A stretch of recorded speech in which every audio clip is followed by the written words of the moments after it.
Первыми на площадь города выходят барабанщики клуба патриотического воспитания «Ижевские курсанты» колледжа государственной и муниципальной службы. Барабанщики колледжа являются визитной карточкой не только города Ижевска, но и Удмуртской республики.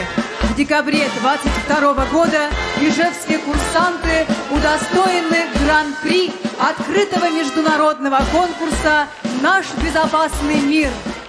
По площади парадные расчеты колледжа государственной и муниципальной службы реконструкция одежды времен Великой Отечественной войны.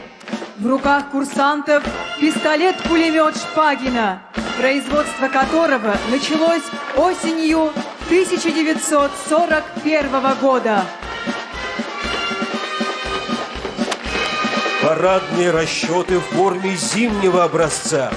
В годы войны применялись два вида зимней маскировочной одежды – халат и костюм. Костюм обладал лучшим маскировочным действием. Он исключал попадание снега в голенище сапог и валенок. На центральной площади парадные расчеты колледжа государственной и муниципальной службы.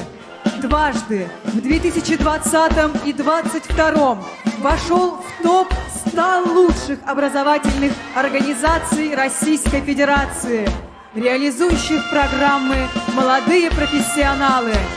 Более 40 курсантов и выпускников колледжа награждены медалями за спасение погибавших и нагрудными знаками участнику ликвидации чрезвычайных ситуаций. А сам колледж был отмечен благодарностью и награжден медалью президента Российской Федерации за добровольчество. На площади парадный расчет добровольцев Всероссийского студенческого корпуса спасателей. Отряд добровольцев из курсантов и выпускников колледжа постоянно участвует в ликвидации чрезвычайных ситуаций.